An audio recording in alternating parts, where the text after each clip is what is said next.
At 32, Damian Cross had buried two people he loved, and one version of himself he could never get back. His wife died in a crash that wasn't an accident. His daughter asks about her every Sunday, and the car company responsible still runs commercials during her cartoons. Tonight, in a garage that smells like oil and cold coffee, a stranger with a camera is about to find the blueprints he's been hiding for 3 years. The ones that could either destroy the man who destroyed his family or finish what's left of Damian Cross for good. Stay with me all the way to the end. Drop a like and tell me in the comments what city you're watching from so I can see how far this story travels tonight. The bell over the garage door had been broken since February, and Damian Cross still hadn't fixed it. It was a small thing, the kind of small thing that used to drive him insane. Back when he worked at Hallard Motors in Detroit, he once spent a full weekend rebuilding a transmission just because the gear shift had a 16th of a second delay. His old boss had called him a perfectionist.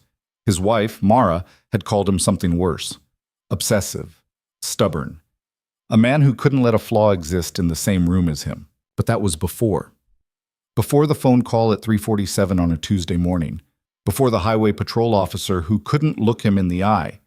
Before he'd carried his 4-year-old daughter out of the hospital wrapped in a jacket that wasn't his, because the one he'd arrived in had her mother's blood on the sleeve. Now the bell stayed broken, and Damian stayed exactly the way the world seemed to want him: quiet, greasy, forgettable. He was underneath a 2014 Silverado when he heard the front door push open. No bell, just the scrape of the rubber seal against the concrete and the shuffle of boots that didn't belong to anyone he knew. "Be right with you," he called out, voice flat. "Take your time." It was a woman, younger than his usual customer. Her voice didn't carry the clipped impatience of the ranchers and landscapers who usually came through, and it didn't have the syrupy, worried politeness of the church ladies whose Buicks gave out every other winter. It was something else.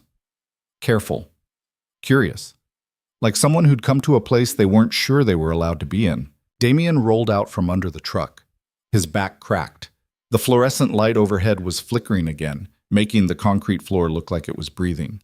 He stood up, wiped his hands on a rag that had been gray when he bought it, and looked at her. She was maybe 27, 28, dark hair pulled into a low ponytail, a denim jacket that had been bought new and worn deliberately to look old, and a small leather bag across her body that she was holding a little too protectively.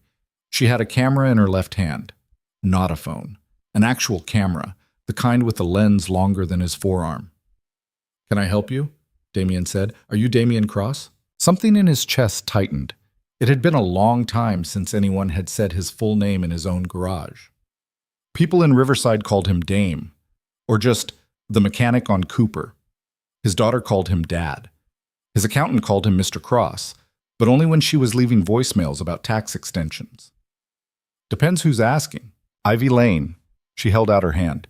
She seemed to realize halfway through the motion that his own hands were still black with grease, and she pulled hers back without making it look like a retreat. It was smooth, the way she did it, practiced. "I'm a freelance journalist, documentary work, mostly. I'm doing a piece on overlooked American inventors." Damian stared at her. "Wrong garage," he said, and turned back toward the truck. "Mr. Cross, lady, I rotate tires. I replace serpentine belts. I charge $70 an hour, and I run 6 weeks behind." He picked up his socket wrench and crouched back down. "If you're looking for an inventor, there's a guy in Bend who welds old typewriters into lamps. He's in the paper all the time. Your name is on 3 patent applications filed out of Detroit between 2016 and 2019. 2 for collision avoidance architecture, 1 for a pedestrian detection sensor that uses thermal imaging instead of radar." Damian stopped moving. He didn't turn around. He didn't stand up. He just stopped. And in the silence that followed, he could hear the flickering light above him and the distant whine of a semi out on the highway and the low, steady thrum of blood in his own ears. "Those applications were withdrawn," he said. "I know. They were withdrawn 3 months after my wife died. I know that too." He turned then, slowly. He was still crouching, and she was standing above him in her careful denim jacket with her careful camera, and the light kept flickering. And for one long moment, Damian Cross understood that his life, which had been one long flat line since the Tuesday morning phone call, had just bent. He didn't know yet whether it was bending up or down. "Get out of my garage," he said. Ivy Lane nodded once like she'd expected that, and she left. The thing about grief Damien had learned was that it didn't announce itself. It hid in ordinary places. It waited for you. That night he made spaghetti for Rosie, who was 7.5, and had decided last month that she was going to be a marine biologist and also a veterinarian and also the person who designed the logos on cereal boxes. She sat at the kitchen table with her homework folder open and her feet swinging 6 inches off the floor, and she talked to him about a boy in her class named Theo who'd said whales weren't fish, which everyone already knew, but Theo said it like he'd discovered it, which Rosie found personally offensive. He just says things, Dad. Mm-hmm. He says them like he invented them. Mm-hmm. Are you even listening? I'm listening, Rose. She narrowed her eyes at him. She had Mara's eyes. Not the color, that was his, a plain brown, but the way they narrowed, the way they watched. Mara had always been able to tell when he was lying about something small, like whether he'd eaten the last of the bread, or something big, like whether he was going to be okay. You're doing the thing, Rosie said. What thing? The staring at nothing thing. Damien set down the colander. Sorry, honey, long day. Was it the truck guy? The one who called you a name? What? Rosie shrugged, the exaggerated shrug of a child pretending not to know something important. Marcy's mom said the truck guy called you a name in the garage last week. She said he was rich and mean. Damien felt the tightening in his chest again. It was becoming familiar, this tightening. A grip somewhere between his sternum and his spine. The truck guy. That was Brennan Voss. He'd come in 2 weeks ago in a black Range Rover, throwing his key fob on the counter like he was tipping a valet. And Damien had recognized him before Voss had recognized himself in the mirror. Voss didn't live in Riverside. He was passing through on his way to a hunting lodge out near the reservoir, and his cooling system had started to overheat on the highway. He'd pulled into the nearest garage, which was Damien's, and Damien had done the work. And when Voss came to pick it up, Voss had looked at the invoice and laughed. $460, Voss had said. You write these numbers yourself, Chief? $460 for 2 hours of work in a garage that smells like armpit? Damien hadn't said anything. I mean, look at this place. Look at this setup. No wonder you're out here. Can't cut it in a real city? Can't cut it in a real shop? What a life. Damien had said, $460, Mr. Voss. Voss had laughed again, paid with a black card, and on the way out he'd said loud enough for the 2 other customers in the lobby to hear, Man, imagine sketching your little dreams in a place like this. Must be sad. That last part had stopped Damien cold, because Voss couldn't have known. Couldn't have known about the notebooks. The ones in the locked metal box under the workbench. 3 years of schematics, block diagrams, sensor arrays, equations that Damien worked on after Rosie was in bed, and the garage was dark, and the only sound in the world was the pen moving on paper. Unless someone had told him. Unless Voss had been sent. Damien had stood there, silent, long enough that his last remaining customer in the waiting room had looked up from her phone. Uncomfortable. And then Voss had walked out, his boots clicking, and Damien had gone back into the shop and closed the bay door and just stood there, in the dark, with his hand on the metal box under the workbench. He hadn't opened it. He hadn't opened it in 3 years. Marcy's mom talks too much, Damien said now, putting the plate in front of Rosie. Eat your spaghetti. Dad? Rosie. Was he mean to you? Damien sat down across from her. He picked up his fork, set it down again. Looked at his daughter. Her hair was coming loose from the braid he'd made her that morning. He was terrible at braids. He taught himself from a YouTube video the week after the funeral, and he was still terrible at them. And Rosie had never complained about it once. Some people are rude, he said. That's all. It doesn't mean anything. Mom used to say it does. His throat closed. Mom used to say that people who are mean are scared of something. He swallowed. Yeah, he said. Your mom used to say a lot of smart things.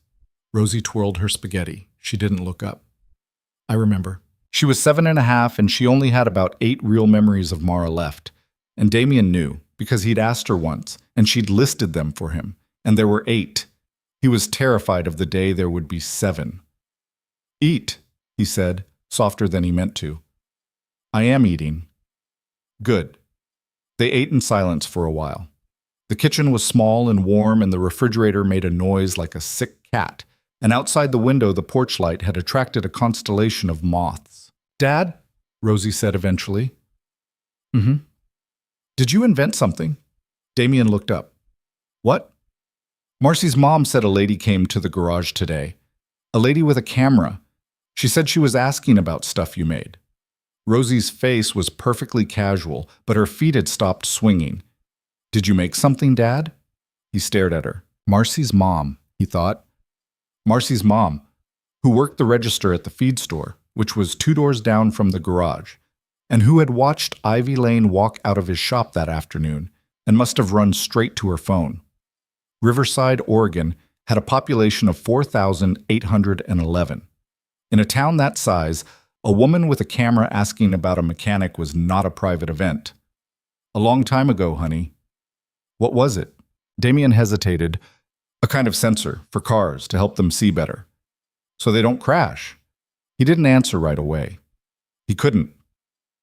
Rosie was looking at him now with Mara's eyes and the spaghetti going cold on her fork, and the refrigerator was making its sick cat noise, and somewhere, in a metal box under a workbench, 3 years of notebooks were waiting.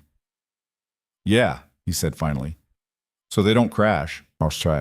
Ivy Lane came back on Thursday. She didn't come in through the front.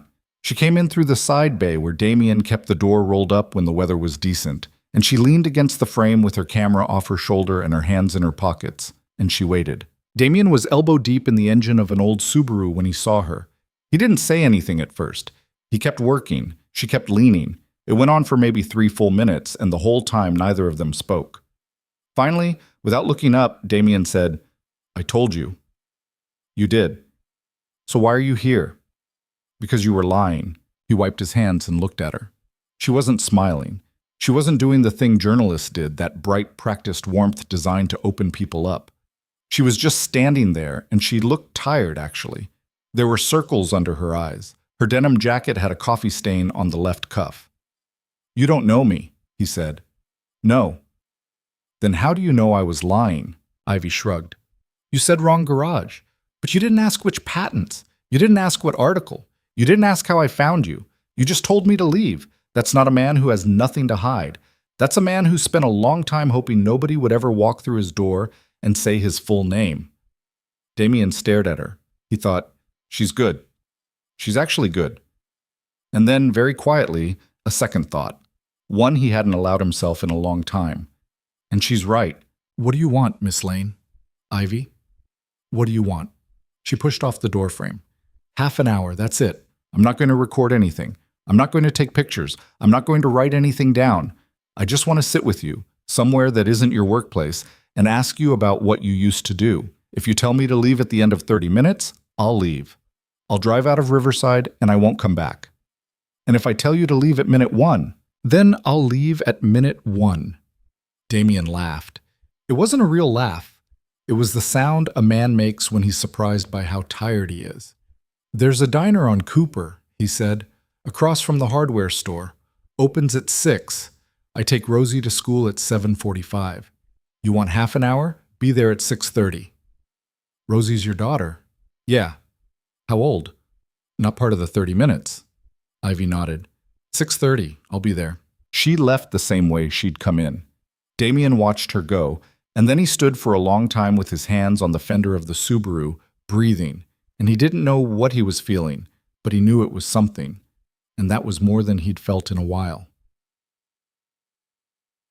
The diner on Cooper was called Ray's, but Ray had died in 2008, and his widow had sold it to a couple from Klamath Falls who had never bothered to change the sign. The coffee was bad in a way that was almost defiant. The booths were orange vinyl, and the one in the back corner had a slice in the cushion that had been there since Damien was in high school. He sat in that one. He'd been sitting in that one since he was 16. Ivy came in at 6:27. She slid into the booth across from him, ordered black coffee from the waitress, and set a small notebook on the table. "You said no recording," Damien said. "I did." "That's a notebook." "It's empty." She flipped it open to show him. It was. "It's for you, in case you want to draw something." He stared at her. "I did my homework, Mr. Cross. The patent filings. The peer review comments on a paper you co-wrote in 2017 for the SAE Journal." The engineer you used to work with at Hallard, Raj Mehta, who wouldn't talk to me but said your name with actual reverence before he hung up. I've been doing this for 6 years. I know what a brilliant person looks like when they've gone into hiding. And I know that people who go into hiding, really into it, sometimes need to draw before they can talk. Damien didn't touch the notebook. 30 minutes? He said. 30 minutes. The waitress brought the coffee. Ivy put 2 sugars in hers. Damien drank his black. For a while, neither of them said anything. Outside the window, Cooper Street was waking up. A man was unrolling the awning at the hardware store. A yellow dog trotted by with no visible owner. "Why me?" Damien said finally. "Why are you here? There are plenty of overlooked inventors. You didn't come from wherever you came from to sit in a diner in Riverside, Oregon, unless someone pointed you at me." Ivy's face did a small thing, a tightening around the mouth. It was gone in half a second, but Damien had been watching for it. "Someone pointed me at you," she said. "Who?"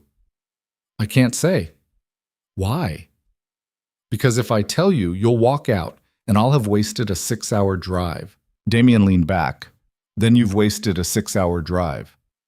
"Damien. Miss Lane. Please." There was something in her voice. A crack. It wasn't performance. He'd seen enough performed emotion in his life to know the difference. This was real, and it was small, and it surprised him. "Someone at Hallard," she said. "Not Raj, someone higher. They reached out to me 6 weeks ago. They said there was a man in Oregon who had done work that could change the industry, and that the industry had buried him, and that if someone didn't find him soon, what he'd done was going to die in a garage." Damien's hand tightened around his coffee cup. "Who?" "I really can't, Damien. I gave my word." "Was it Voss?" The name hung between them like a struck match. Ivy's face did the small thing again, longer this time. "No," she said. "It wasn't Voss. But Voss is part of why I'm here. Voss is how I confirmed what my source was saying. Because if you were just a burned-out mechanic, Brennan Voss wouldn't have driven 300 miles out of his way to insult you in your own garage." Damien felt the blood leave his face. "How did you know about that?" "Because Voss doesn't do anything by accident. Voss came to Riverside for you. And somebody inside his company is scared of what you still have in your head. Scared enough to send a journalist to find you before Voss's people do." The diner was very quiet. The waitress had gone somewhere. The yellow dog was gone. Outside, a woman was crossing Cooper Street with a stroller, and the wheels of the stroller made a sound like a small, distant drum. Damien Cross was 32 years old, and for 3 years he had lived in a shape. The shape was single father. The shape was grief. The shape was mechanic. The shape was a box he had climbed into on a Tuesday morning in November and pulled the lid down over his own head. And now somebody was reaching into the box. "You need to go," he said. "Damien, you need to go, Miss Lane, right now, before I say something I can't unsay." His voice was shaking. He hadn't expected his voice to shake. "You don't know what you're walking into. You don't know what they did, what they still do, what they took from me." "Then tell me." "No. Damien, no." He said it loud enough that the waitress, wherever she'd been, came back around the corner. He said it loud enough that Ivy flinched, slightly, and he hated that. He hated that he'd flinched a woman who hadn't done anything to him except find him. He stood up, put a $5 bill on the table, looked at her. "I loved my wife," he said, and his voice was lower now and steadier, and it hurt to say it. "I loved her more than I loved my work. And I loved my work the way a priest loves his God." And a man in a corner office decided her life was worth less than a recall notice, and he signed a piece of paper, and she died on a stretch of I-96 outside Lansing at 2 in the morning because her airbag didn't deploy. And the system that should have stopped the other car from hitting her in the first place, the system I'd been trying to get them to buy for 4 years, was sitting in a file cabinet on the 9th floor of a building she would never walk into again. Ivy didn't say anything. "I'm not hiding because I'm afraid, Miss Lane. I'm hiding because my daughter has one parent left." He walked out. The bell over the diner door worked fine. That night, after Rosie was asleep, Damien went down to the garage. He didn't turn on the overhead lights. He just turned on the work lamp over the bench, and he stood in the small yellow circle of it, and he looked at the metal box. It was a gun safe. Originally, he'd bought it at an estate sale in 2019. He'd never owned a gun. He'd bought it because it had a 3-digit combination lock and a steel shell, and because whatever he put inside it would be safe from fire, flood, and his own weakness. He knelt down. He turned the dial. 3 numbers. 11, 14, 01. The date of Mara's birthday. He hadn't used it to open the box since the day he put the notebooks inside. The door swung open. There were 6 of them. Black composition books, the kind kids use in high school. The covers were dust-soft. He pulled the top one out and set it on the workbench, and for a long moment he just looked at it. Then he opened it. His own handwriting looked up at him from a life he had left. Equations in the left margin, sketches in the center, notes in the margins in a different, looser hand because Mara had read them too, once. "This is beautiful, Dee. You have to show someone." That was her writing. "You have to show someone." He closed the book. He stood in the small yellow circle of the work lamp for a long time. Then he pulled his phone out of his pocket and he scrolled through his recent calls, and he found the number Ivy Lane had left on a slip of paper on his counter on Thursday morning before she'd walked out the second time. He stared at it. He did not press call. He stood there until the work lamp began to make the faint ticking sound it made when it had been on too long, and then he put the notebook back in the safe, closed the door, spun the dial, and went upstairs to check on his daughter. Rosie was asleep on her side, one arm flung over the edge of the bed, her mouth open a little. The nightlight made her look younger than she was. He stood in the doorway for a minute, watching her breathe. Downstairs, on the kitchen counter, the slip of paper with Ivy Lane's number sat under a coffee mug. Damian Cross went to bed.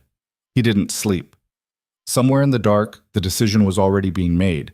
But he wasn't the one making it yet. He wouldn't be the one making it until Friday, when Brennan Voss's black Range Rover would come back down Cooper Street for the second time in 2 weeks. And this time Voss would not be alone. Friday came in gray. It had rained in the night. A thin, mean rain that had left the asphalt on Cooper Street slick and dark. And the sky over Riverside had the color of unwashed dishwater. Damian opened the garage at 7:40. He dropped Rosie at school 5 minutes before that.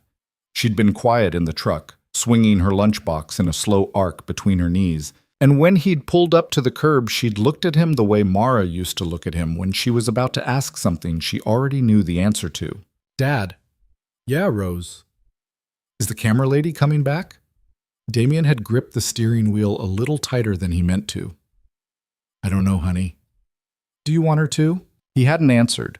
Rosie had waited, swinging her lunchbox, and then she'd climbed out of the truck and slammed the door the way 7-year-olds slam doors, which is to say with the full weight of their small bodies, and he'd watched her walk up the steps of Riverside Elementary until the orange-vested crossing guard had waved him on. Now, at 7:41, he was standing in his own garage with a cup of coffee going cold in his hand, and he was thinking about what his daughter had asked him, and he was trying to decide what the honest answer was. He didn't get to finish the thought.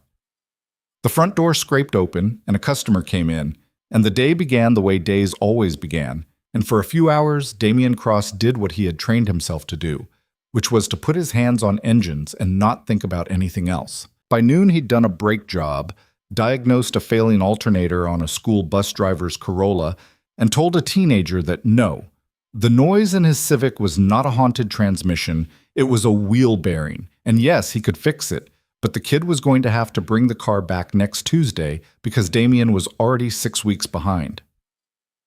It was 12:17 when the black Range Rover turned onto Cooper Street. He knew it before he saw it. He heard the particular low hum of the engine, the way a well-tuned V8 sounds like money, and his body went still the way a deer's body goes still when a branch snaps in the wrong direction. He was standing at the front counter, writing up an invoice, and he didn't look up. He just listened. The Rover slowed. It pulled to the curb across the street. It idled there for a full 12 seconds, which was long enough for Damian to count them. Then the engine cut. Then 2 doors opened. Damian set down the pen. Brennan Voss came in first.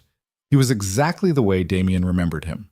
Tall, expensively thin, the kind of 45 that looked 38 because he had a trainer and a nutritionist and a dermatologist and a mild, persistent hatred of the version of himself he'd been at 40. He was wearing a charcoal coat that probably cost more than Damian's truck. His boots were new. He was smiling. The second man came in behind him. This one Damien didn't know.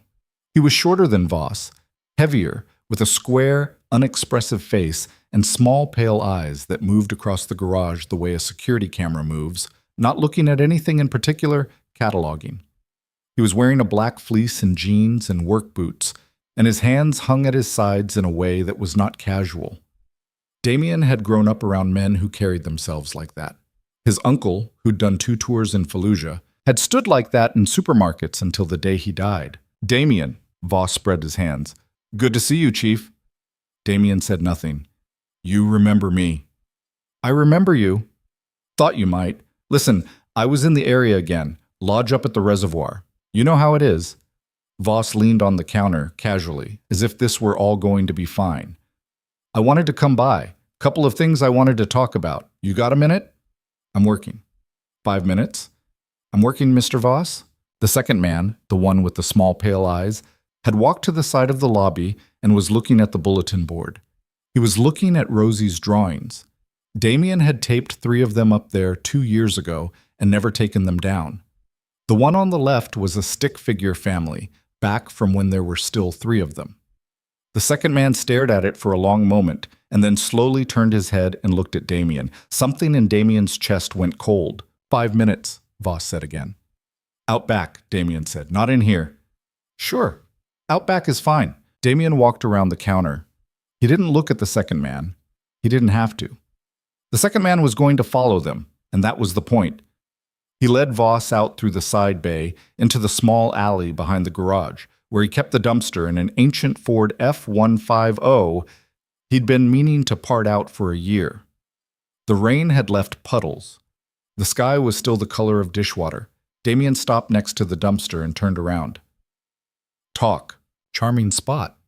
Voss looked around, amused. "Very noir." "Talk, Mr. Voss." "Okay." Voss's smile stayed, but his eyes went flat. "Somebody's been asking about you." "Uh-huh." "A reporter. Young woman. Came out of New York, I think, or D.C. I don't actually remember. But she's been making calls. She's been making calls to people at Hallard. She's been making calls to the SAE. She's been making calls to a patent attorney in Ann Arbor, who, as it happens, works for a law firm that I keep on retainer, which is how this got flagged for me." Voss tilted his head. "She's been asking about your work, Damien. The old stuff. The stuff you did before." Damien's face didn't move. "I don't know what you're talking about." "Sure you do." Voss laughed, a dry little laugh. "Come on, Chief. It's me. I'm not your customer. I'm not a guy who walked in off the street. We've known each other for a long time." "No, we haven't." "Your company knew my company. That's the same thing." "That's not the same thing." The second man had come out through the side bay now. He was standing about 8 feet behind Voss, hands at his sides, looking at Damien with those pale eyes that didn't quite focus on any one thing. "Here's what I want to say," Voss went on. "Here's what I came to say. I want you to understand something, Damien, because I don't think you fully grasp the situation you are in. The work you did at Hallard, the stuff that was in those patent filings you withdrew, my company bought a significant block of that intellectual property when Hallard restructured in 2020. You remember the restructuring?" Damien said nothing. "Well, my company bought it cheap because Hallard was bleeding and we were the ones with the checkbook. And that intellectual property, Damien, is ours. Not yours. Not anymore. And if you've been sitting on derivative work, improvements, next-gen versions, anything at all that builds on what was in those patents, that work is ours too. That's in the contract. You signed the contract, Damien. In 2018, your signature is on it. I was an employee. You were an employee, yes. And now I'm not. And now you're not. But the contract runs with the IP. It doesn't care where you live or what you're doing now. Anything you've produced that descends from that work is ours. And if you sell it, license it, publish it, talk about it on a podcast, or hand it to a reporter, we will sue you into the next century, and we will win." Voss's voice had not changed pitch. He was saying it the way a man explains parking regulations. "You understand what I'm saying to you." Damien looked at him for a long moment. "I understand you came a long way to threaten me in an alley." "I'm not threatening you. You brought your friend." Voss glanced over his shoulder at the second man, as if he'd forgotten he was there, and then looked back at Damien. He smiled again. Mr. Dervin is just along for the ride. He works in my corporate security office. He's a very nice man. He has a daughter your daughter's age, actually. What's your girl, 7, 8? Damien's hands, which had been loose at his sides, closed slowly into fists. Don't. I'm just making conversation. Don't. Damien. Boss stepped closer. Not much. 6 inches. I came here to do you a favor. I came here to make sure you understand, before things get complicated, that there's nothing here for you. Whatever the reporter is telling you, whatever she thinks she found, it goes nowhere. It goes nowhere because you have no legal right to it. And if you try to go somewhere with it anyway, everything you've built here, this garage, this quiet little life, your kid's school, all of it becomes a lot harder to hold on to. You hear me? Damien heard him. He heard him the way a man hears a door locking behind him. For 3 years, Damien Cross had lived in a shape. And in the shape, he had been safe, because the shape had asked nothing of him.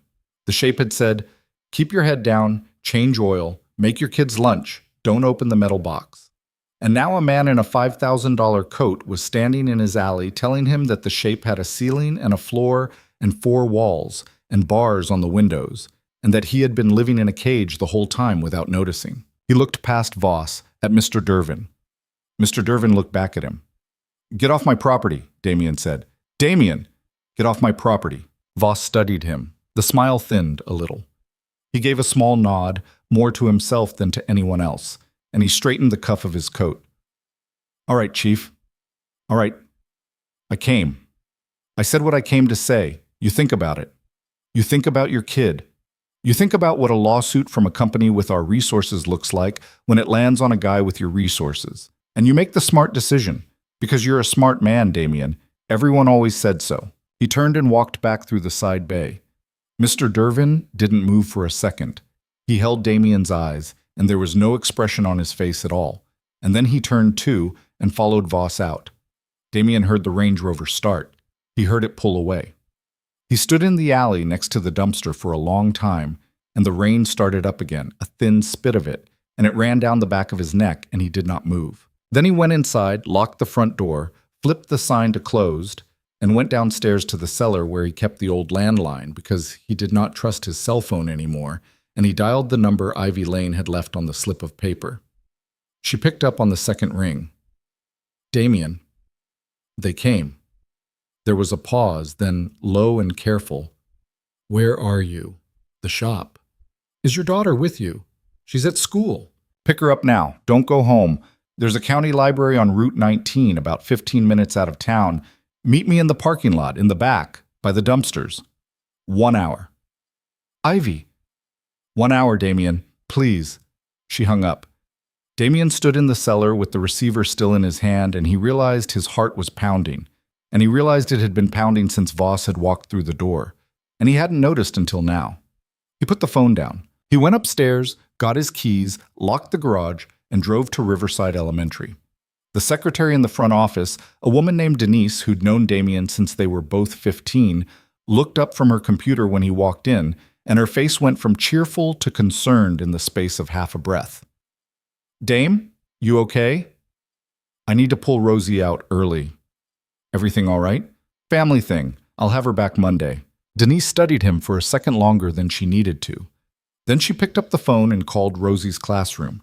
And 4 minutes later, his daughter was walking down the hallway toward him with her backpack on and her lunchbox in her hand, and her face was lit up the way kids' faces are lit up when something happens that breaks routine.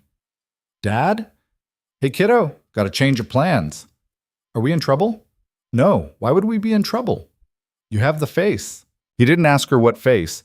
He took her hand and walked her out to the truck, and he buckled her in himself, which he hadn't done in 2 years. And when he closed the door, she was looking at him through the window with a seriousness that did not belong on a 7-year-old. He pulled out of the parking lot and headed for Route 19. Rosie didn't say anything for the first 5 minutes. She was looking out the window at the fields going by, and her lunchbox was on her lap and her feet were swinging the way they always swung. Dad. Yeah. Is this about the truck guy? Damien glanced at her. Marcy's mom said he came back. Rose, I saw him too, this morning, when you dropped me off. His truck was parked across from the Shell station. I saw it in the mirror. Damien closed his eyes for a second, which was stupid because he was driving, and he opened them again. Rosie, I'm not stupid, Dad. I know you're not stupid. So what's happening? They were 6 miles from the library. The road was 2 lanes and empty, and on either side of them were the long brown fields of eastern Oregon with their crooked fence lines and their silent houses, and his daughter was asking him a question that she deserved an answer to, and he was trying to figure out how to give her an answer that was true, but also didn't put the weight of his entire life on the shoulders of a child who weighed 60 pounds. I worked on something, he said slowly, a long time ago, before Mom died. It was important.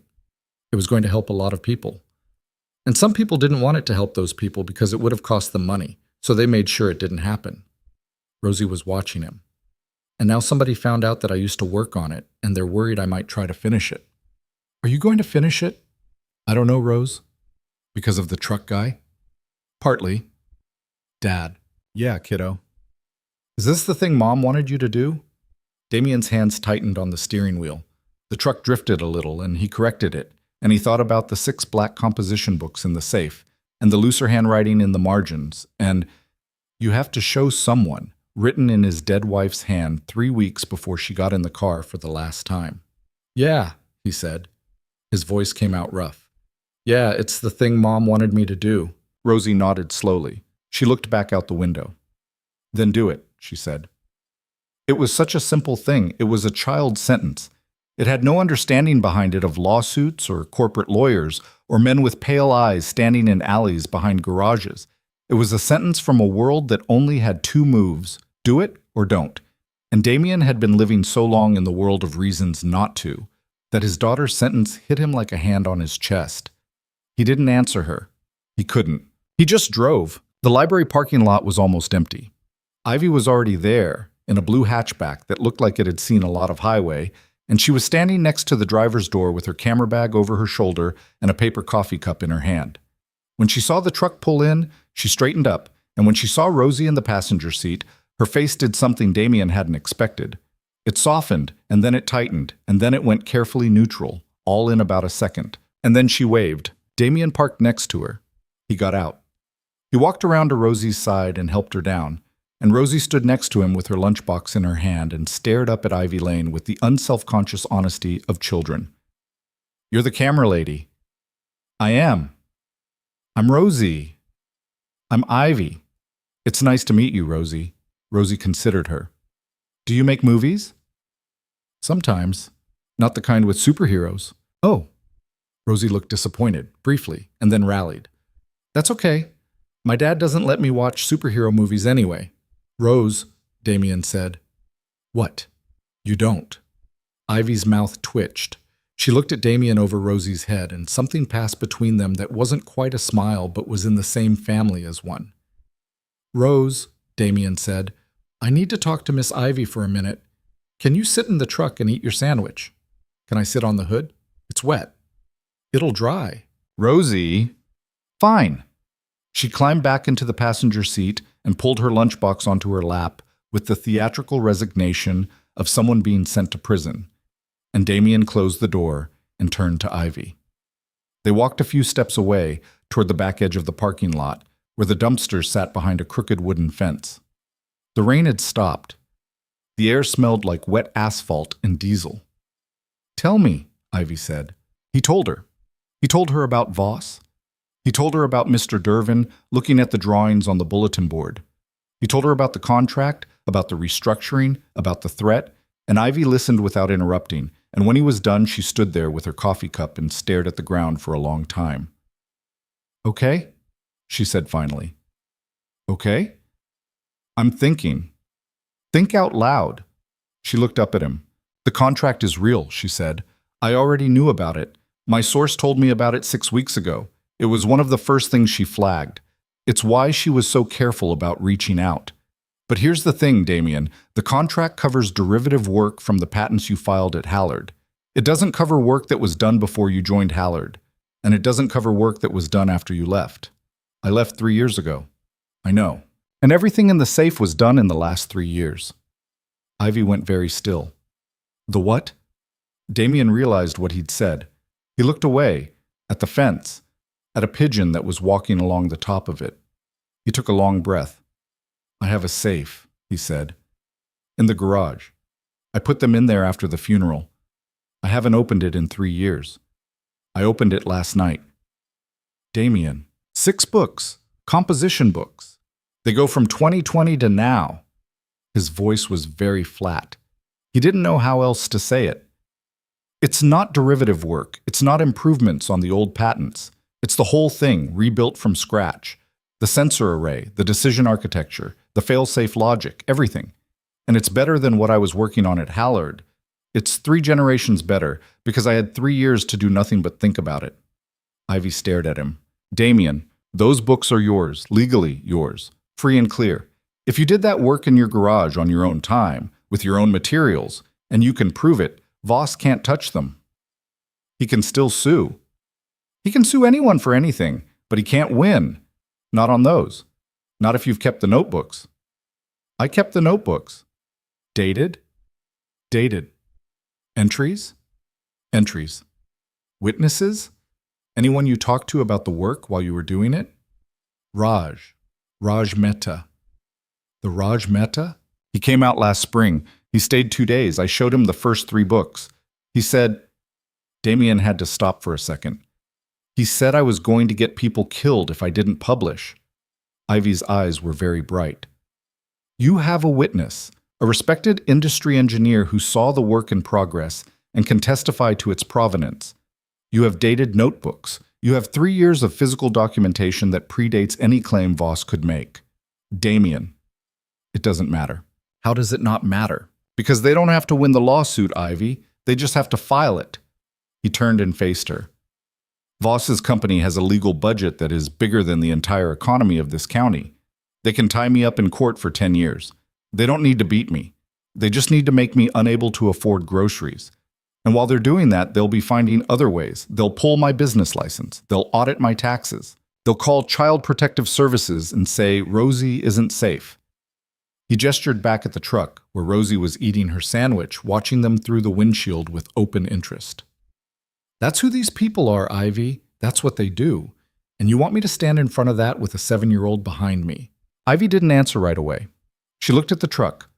Rosie waved, a small wave, and Ivy waved back.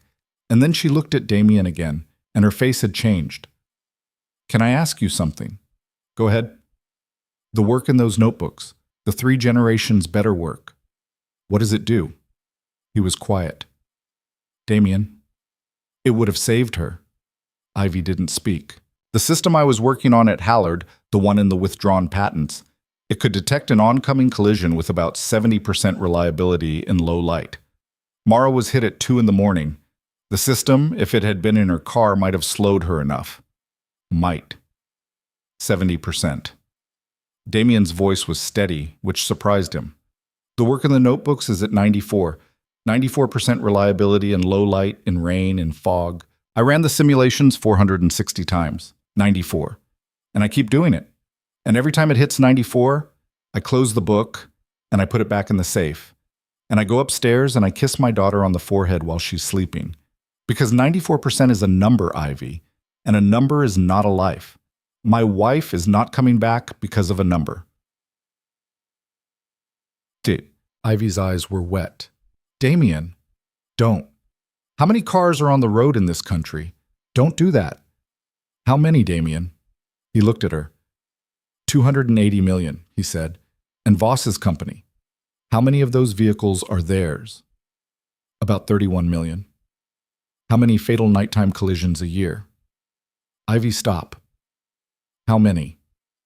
"Around 11,000. And if your system existed in those 31 million cars, how many of those 11,000? Stop." She stopped. Damien was breathing hard. He hadn't noticed. He was breathing hard.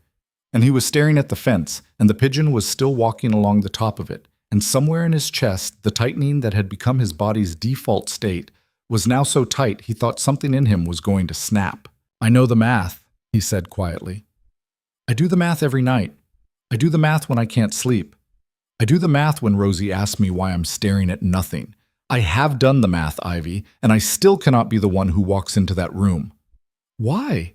Because if I walk into that room and I lose, my daughter loses her father. And if I walk into that room and I win, the man who killed my wife goes to jail, and my daughter still loses her father because I will not be able to come back from that.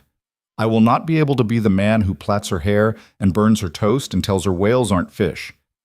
I will be somebody else, somebody harder, somebody she doesn't know. He turned to Ivy. She's already lost one parent. I'm not going to let her lose the one she has left, even if the one she has left is just a shell of him. Ivy was quiet for a long time. Then she said, "Who said anything about you walking into a room alone?" "What? Who said anything about you walking into a room alone, Damien?" He stared at her. "I'm offering to go with you, Cheat," she said. "Not as a journalist, not for the film. I'll kill the film if you want. I don't care about the film anymore. I've been doing this for 6 years, Damien, and in 6 years I have never once met a story that made me want to kill a film. This one does. Because this one isn't a story, it's a person, and the person has a kid." Her voice was shaking a little. She didn't try to hide it. "I'll help you find a lawyer. I'll help you find a co-founder. I'll help you find a way to do this that doesn't leave you bankrupt and broken. I know people. I know people who can help. Let me make the calls." "Why?" "Because somebody pointed me at you for a reason." "You never told me who." Ivy hesitated. "Ivy." "Her name is Catherine Voss," Ivy said. Damien's vision tunneled. Actually tunneled, the way it had on the morning of the phone call, the way it had at Mara's funeral. The parking lot went narrow and gray around the edges, and he put his hand on the fence to steady himself. And Ivy reached for him and then thought better of it and pulled her hand back. "Brennan Voss's wife," Damien said. "Ex-wife. They finalized last year. She kept her married name for her daughter's sake. She read about Mara. She was the one who actually pushed to kill the acquisition of your patents in 2019, inside the company, before the restructuring. She lost. She got outvoted by the board and by Brennan, and they bought the patents anyway. And 6 months later, they let you walk out of Hallard with nothing, and a year after that, your wife was dead. She has been carrying that for 5 years, Damien. She called me because she read a small piece I wrote about an independent aerospace inventor who got crushed by Lockheed in the 90s, and she said, 'There is a man in Oregon, and I think my ex-husband is about to do it to him again, and I need somebody to find him before that happens.'" Damien sat down. He actually sat down on the wet asphalt of the library parking lot with his back against the wooden fence, and he put his hands over his face. Ivy crouched down in front of him. She didn't touch him. She just crouched. "I wasn't supposed to tell you," she said. "I gave her my word. I'm breaking it. I'm breaking it because you deserve to know who put me in front of you, and because if you're going to trust me with your daughter and your life, you deserve to know that I am not alone in this, and you are not alone in this." Damien didn't move his hands. Inside the truck, Rosie had stopped eating her sandwich. She was watching them through the windshield with her mouth open slightly, the way children watch things they don't understand but can tell are important. After a long minute, Damien lowered his hands. "How old is her daughter?" Ivy blinked. "Whose?" "Catherine's. 12. And she knows what her father did." "Not yet." "She's going to." "Yes." Damien looked past Ivy at his own daughter, who was now pressing her forehead against the window and fogging it with her breath and drawing a heart in the fog with her finger. The heart was lopsided. Rosie was terrible at hearts. She'd always been terrible at hearts. "I can't promise you I'll do it," he said. "I know. I need to think. I know. But I'm going to open the safe tonight. All of it. Every book. I'm going to read them, because I haven't read them since I wrote them, Ivy. I wrote them, and I closed them, and I put them away. I don't even know what's in the later ones. I was in too much of a fog. Okay? And tomorrow morning you're going to come to the house, not the garage. The house. Because if we're going to do this, Rosie needs to know you. Really know you. Not as the camera lady. Okay. And Ivy. Yeah. If this goes bad, something happens to me. You're going to make sure Rosie is okay. Not because you owe me, because you said yes just now." Ivy's eyes filled. "Okay," she said. Damien stood up. His knees hurt. His back hurt. He felt very old for 32. He walked back to the truck, and Rosie was watching him through the heart she'd drawn in the fog. And when he opened the door, she didn't say anything. She just handed him the other half of her sandwich, without comment, because she had seen him sit down on wet asphalt with his hands over his face, and she was 7.5, and she knew what it meant when a person didn't want to eat their own lunch. He ate the sandwich. He drove his daughter home. He did not go to the garage that night. He stayed in the house. He locked every door and window, twice, and he checked them again, and then he went down to the garage at 11 at night through the internal staircase, alone. And he opened the safe, and he pulled out all 6 notebooks, and he brought them back up to the kitchen table, and he laid them out in order, and he put on the kettle, and he opened the first book, and he began to read his own handwriting from 3 years ago, the words of a man who had just buried his wife and didn't know yet that he was going to survive it. He read all night. Somewhere around 4 in the morning, in the margin of the 4th book, he found a note he didn't remember writing.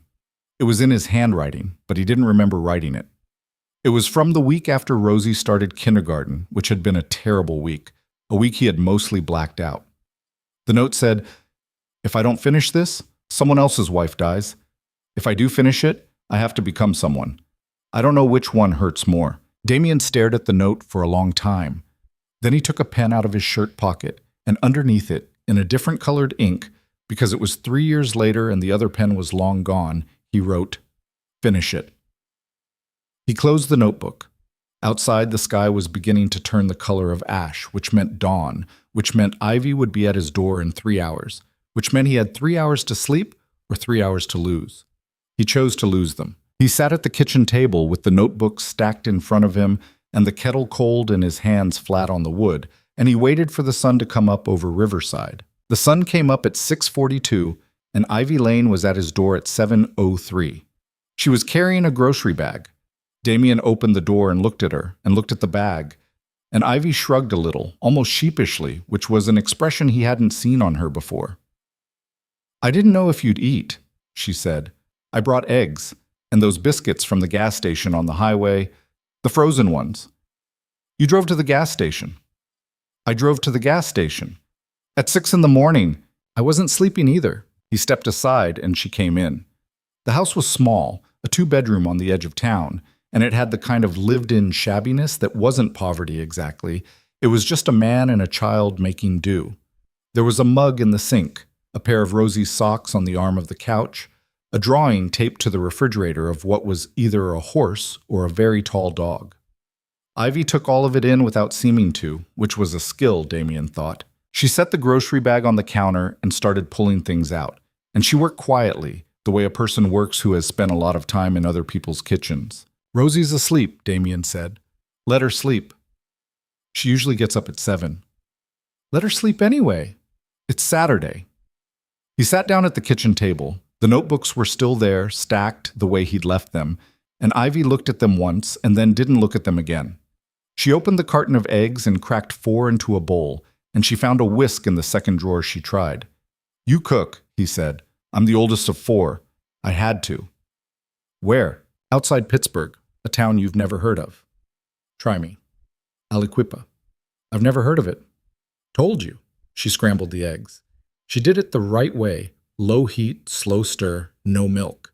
Damien watched her and felt something he didn't have a name for. It was something like watching a stranger do a thing his wife used to do, and not being sure whether the sight of it was a betrayal or a small, terrible mercy. "You read them," Ivy said, without turning around. "Yeah, all 6. All 6. And," Damien didn't answer right away. He looked down at the stack of notebooks. They were slightly warm from the morning sun coming through the kitchen window. "The 4th one is the best," he said. "I don't remember writing it. I was in a bad place. I think I was writing it to keep myself alive, honestly. That's the one where the decision architecture clicks.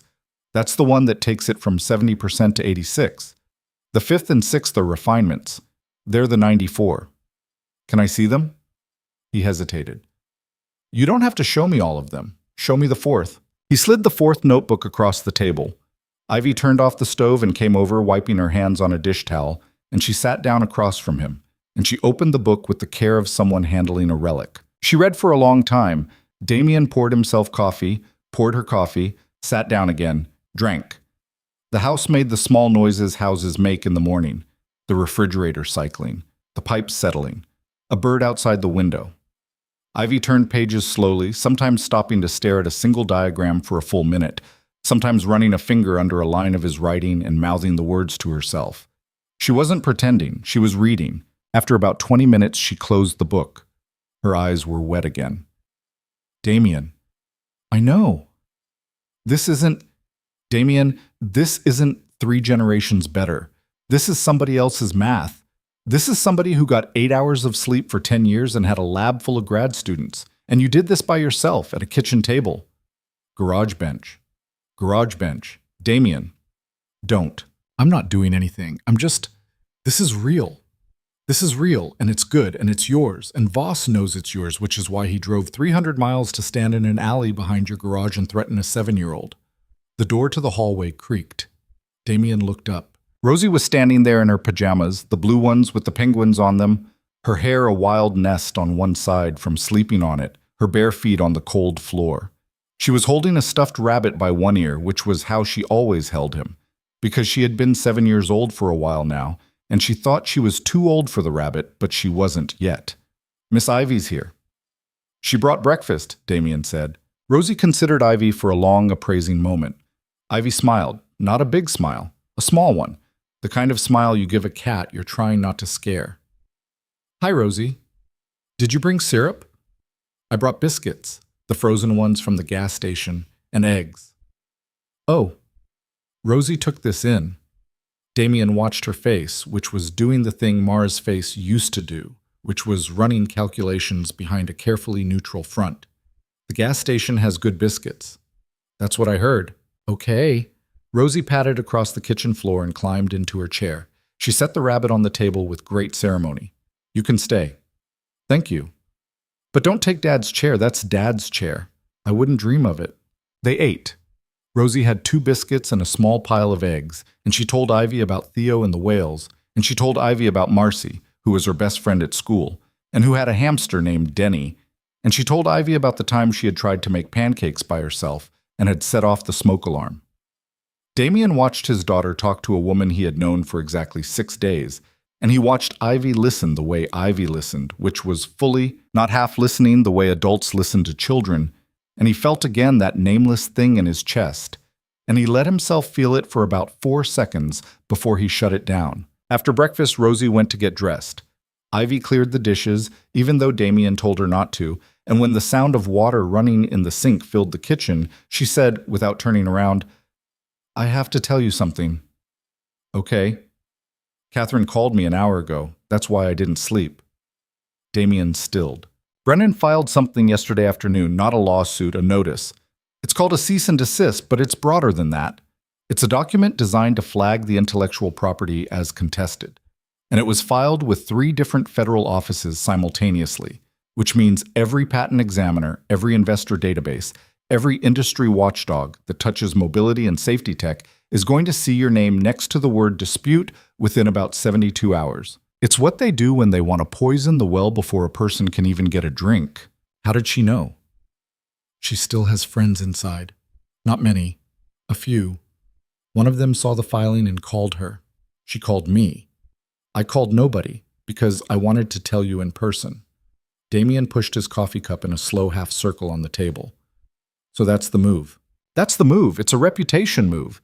If you go to any reputable investor or any major manufacturer in the next 6 months, and your name is attached to those filings, it's going to look like you stole the work from Voss's company, not the other way around. Because Voss filed first, and in the court of the internet and the trade press, first is what matters.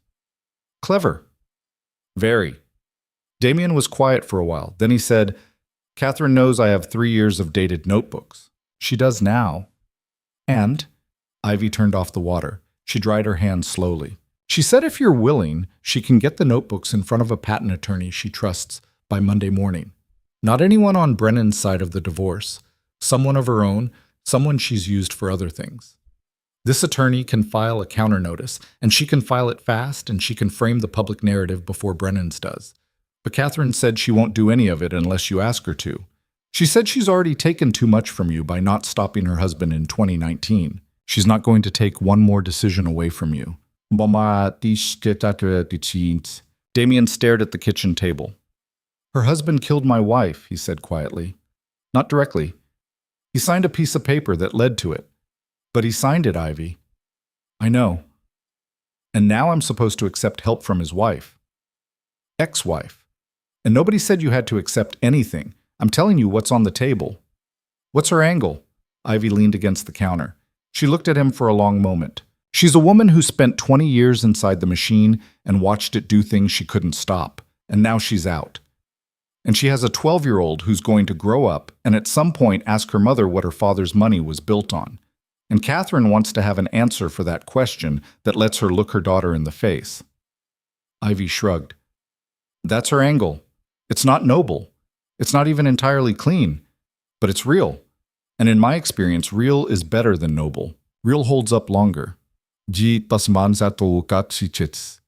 thought about that. He thought about it for a long time, longer than was comfortable, and Ivy didn't rush him. She just stood at the counter and let him think.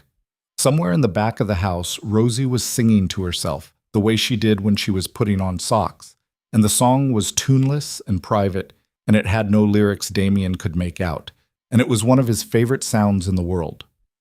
Call her, he said finally. You're sure?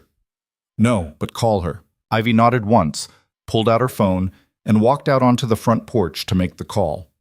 Damien sat at the kitchen table with the 6 notebooks in front of him and the scrambled eggs cooling on his daughter's plate, and he felt, for the first time in 3 years, as if he were about to step off a platform he had been standing on for so long that he had forgotten his legs could still walk. When Ivy came back in, her face was different, tighter, more awake. She's driving out. What? She's driving out. She was in Seattle for a meeting. She said she can be here by 3 this afternoon. She wants to meet you, face to face, before she makes any calls to her attorney on your behalf. She said if she's going to help you, you need to be able to look at her and say yes to her directly, not through me. Damien closed his eyes. Damien, she also said something else. What? She said she will understand if you can't. He opened his eyes. Ivy's face, when she said that, had a particular quality to it, and Damien understood that Ivy had not always been on Catherine Voss's side in this, and that whatever had been said on the phone just now had shifted something in her. Ivy had the look of a person who had just decided that somebody she had been willing to use was also somebody she was now willing to defend. He noted it. He did not comment on it. 3 o'clock, he said. 3 o'clock. Not here. She's not coming to the house. Where? Damien thought for a second. The garage? Front lot? Daylight? If Voss has people watching me, I want them to see exactly what happens. I want it boring. I want her to pull up in whatever she drives, get out, shake my hand, and go inside with the door open and the bay door open. No secrets, no back alleys. That's smart. It's not smart, it's tired, but I'll take credit for smart. Ivy almost laughed. She caught it and turned it into a breath. And for a second, Damien saw the woman she probably was when she wasn't in a story, and he looked away because he did not have room for that observation right now. Rosie came back in. She was dressed. The outfit was, as usual, aggressive. Purple leggings, an orange sweatshirt with a cat on it, 1 red sock, 1 green. She carried the rabbit. Where are we going today, Dad? You're going to Marcy's house. What? I called her mom last night. She's expecting you at 10. Rosie's face went red. Dad, we were going to build the fort. Rose. You promised. Rosie, I need you to be somewhere safe today. It was the word safe that did it. Rosie was 7.5 and she was a child, but she was not a child who missed things, and her face changed all at once, the way a light changes on water. Is it the truck guy? Rose. Is it the truck guy, Dad? Damien put both his hands flat on the kitchen table. Yes, he said. It's connected to the truck guy, and there's a lady coming today who's going to help me figure out what to do about the truck guy. And while she's here, I need you to be at Marcy's house with Marcy and Marcy's mom and Marcy's hamster, because I need to think, Rose, and I need to not be worried about you, because when I'm worried about you, I can't think, okay? Rosie stared at him. Okay, she said. Thank you. Are we going to be in trouble? We're not going to be in trouble. Promise. Rosie. Promise, Dad. He couldn't. He looked at her, and he felt the familiar tightening in his chest, and he thought about how many times his own father had promised him things, and then failed to deliver on those promises. and he thought about the one rule he had made for himself after Mara died, which was that he was not going to lie to his daughter, not even to make her feel better, because Mara had never lied to her either, and Rosie deserved the honesty of both her parents, even if one of them was no longer around to give it. "I'm going to do my best," he said. "I promise you I'm going to do my absolute best. I can't promise you more than that, Rose. I would be lying to you if I did." Rosie looked at him. She looked at Ivy. Then she said, "Miss Ivy." "Yeah, sweetheart. Are you going to help my dad?" Ivy's throat moved. "Yes." "Like really?" "Really?" Rosie nodded.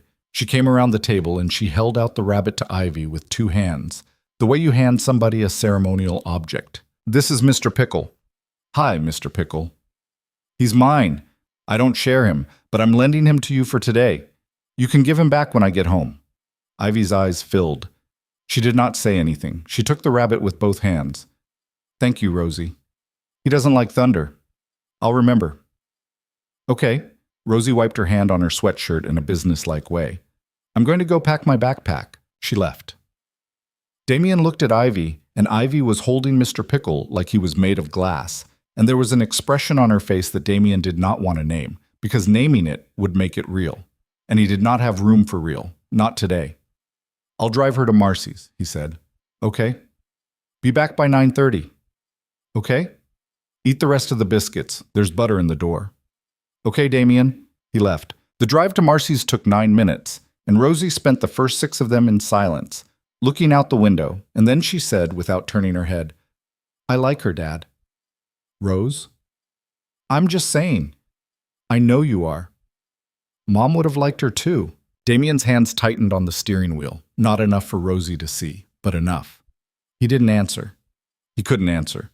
He pulled up to Marcy's house, and Marcy's mom came out onto the porch with a coffee cup and a wave, and Rosie climbed out of the truck and ran up the walk with her backpack bouncing against her back, and she turned at the top step and waved at him, and her face was so much like her mother's in that moment that Damien had to look away for a second and pretend to adjust the radio. He drove back.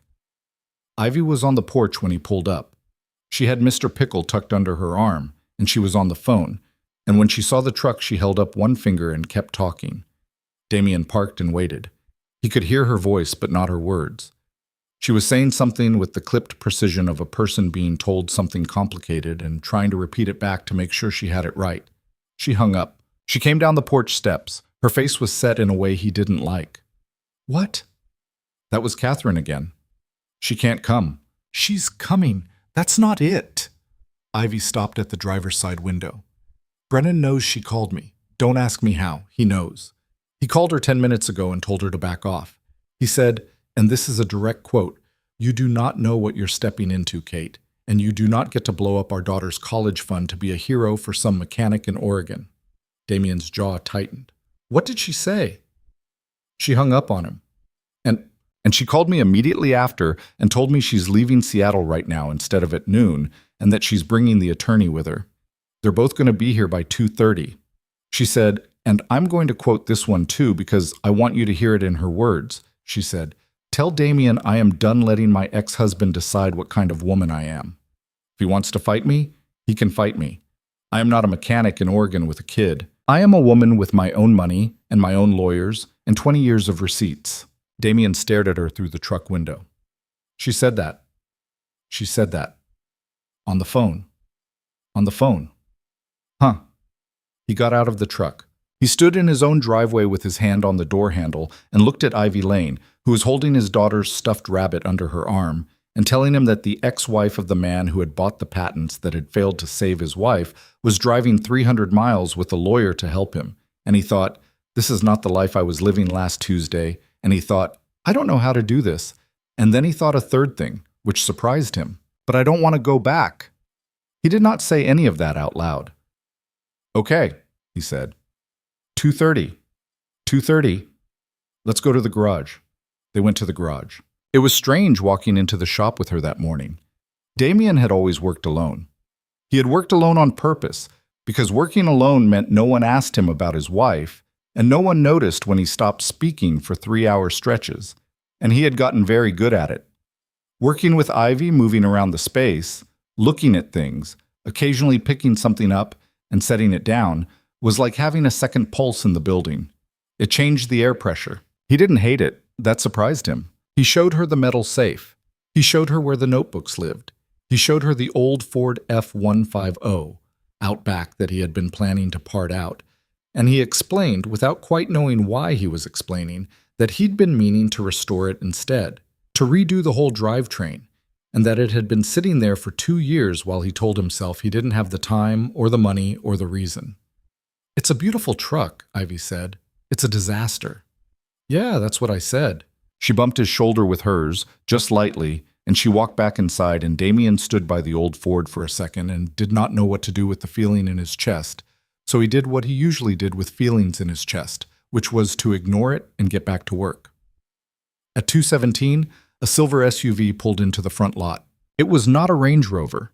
That was the first thing Damien noticed. It was a Lexus, an older model, the kind of car a woman drove when she had money but didn't want the money to announce itself. The driver's door opened and a woman got out, and Damien got his first look at Catherine Voss. She was not what he'd expected. He had been picturing, without realizing it, a version of Brennan, polished and expensive and hard around the edges. The woman who got out of the Lexus was probably 50. She was tall, but she carried herself like a person who was comfortable being tall, which meant she didn't. She was wearing jeans and a navy sweater and a cream-colored barn coat with a torn pocket, and her hair was iron gray and she hadn't bothered to do anything about it. She was holding a leather folder under her arm, and when she saw Damien standing in the doorway of the garage, she did not smile. She nodded. Once. And she walked across the lot. The passenger door opened and a second person got out. A small, sharp man in his 60s with wire-rimmed glasses and a briefcase who radiated the particular energy of an attorney who has been underestimated for his entire career and has turned that into a weapon. Damien Cross. Mrs. Voss. "Catherine, please. This is Marcus Wainwright. He's my attorney. He's not Brennan's. He never has been. He doesn't like Brennan. He would like you to know that before any other fact about him." Marcus Wainwright raised a hand in a small, dry wave. "It's true," he said. "I don't like him." Damien looked at Ivy, who had come up beside him, and Ivy's face was steady but her eyes were bright, and then he looked at Catherine Voss, and he saw at close range the thing he had not been able to see from across the lot. She was tired. She was bone-tired, the way his mother had been tired in the last year of her life, the kind of tired that comes from carrying a thing for a very long time. "You drove a long way," he said. "I did." "Why?" Catherine looked at him. It was a direct look. Her eyes were gray. There was something in them, not pity. Damien would have stopped her right there if there had been pity, but something adjacent to it. Recognition, maybe. The look of a person meeting another person she had already been thinking about for a long time. "Because I watched my husband do something to a family 5 years ago, and I did not stop him," she said. "And now he is trying to do it again, and this time I am in a position to stop him, and if I don't, then the first time wasn't a mistake, Mr. Cross. The first time was who I am. I am 51 years old, and I do not want to find out, at 51, that I am the kind of woman who lets her husband ruin people because it's convenient. I would rather find out the other thing." Damien stared at her. "Okay," he said. "Okay? Okay, come inside." He opened the side bay himself. Catherine ducked under it, and the attorney followed, and Ivy went last, and Damien walked them to the small office at the back of the garage where he did his paperwork. And he pulled out the metal chair he used for customers, and the folding chair he used for himself.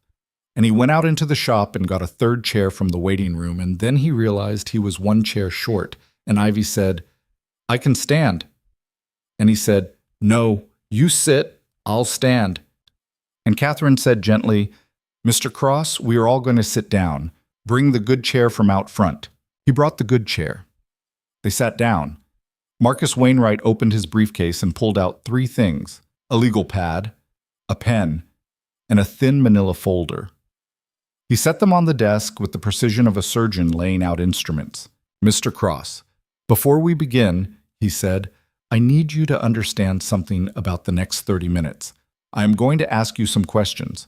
I am going to ask them the way I would ask them if you were sitting in my office in Seattle paying me $800 an hour.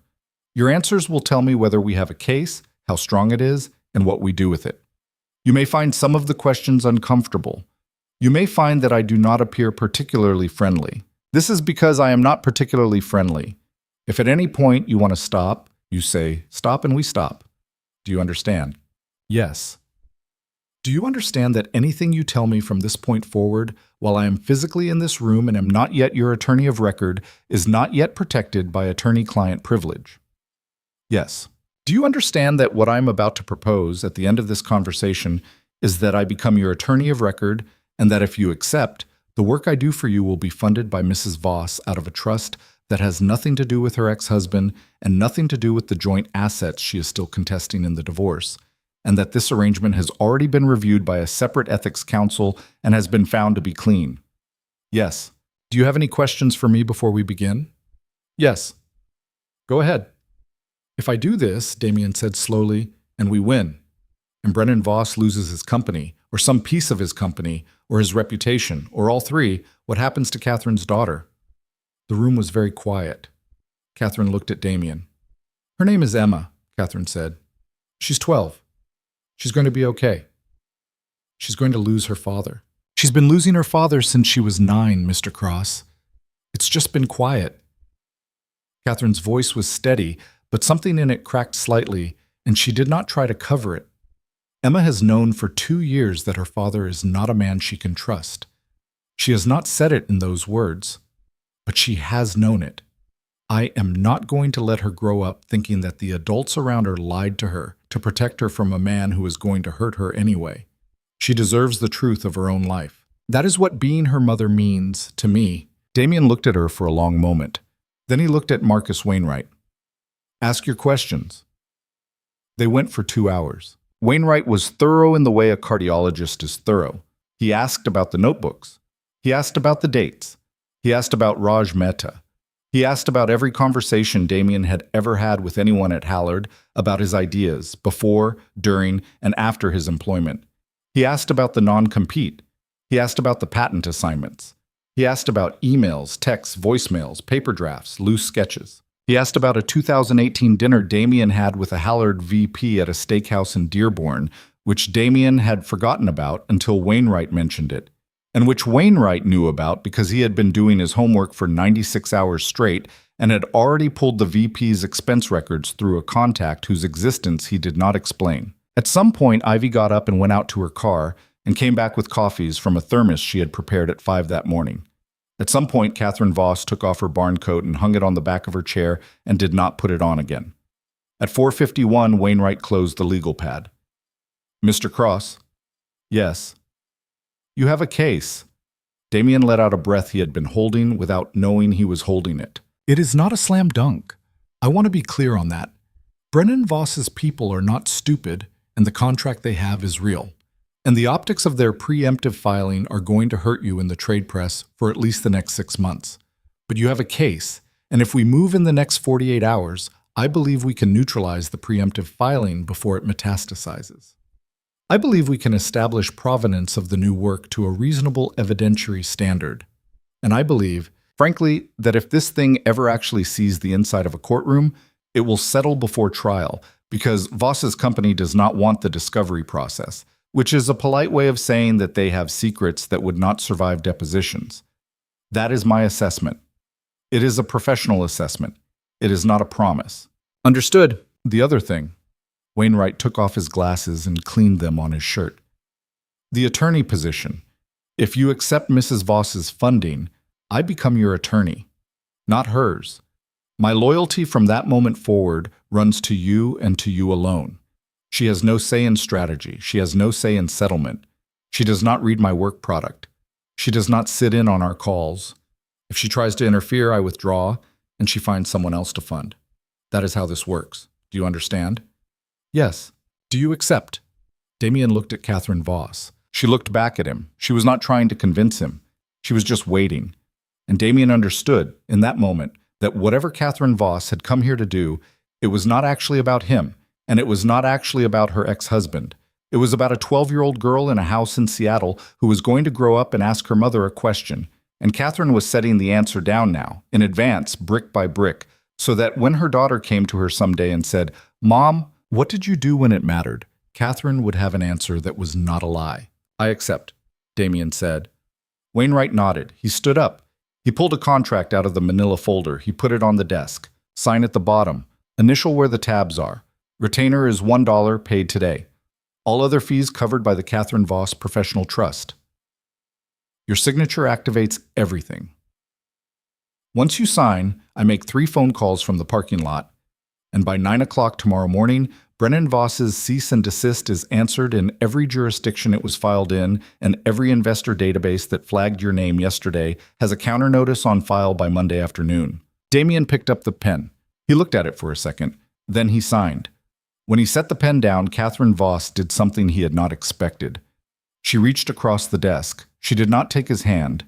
She set hers, palm down, next to his, not quite touching, and she looked at him and she said, "Thank you, Mr. Cross."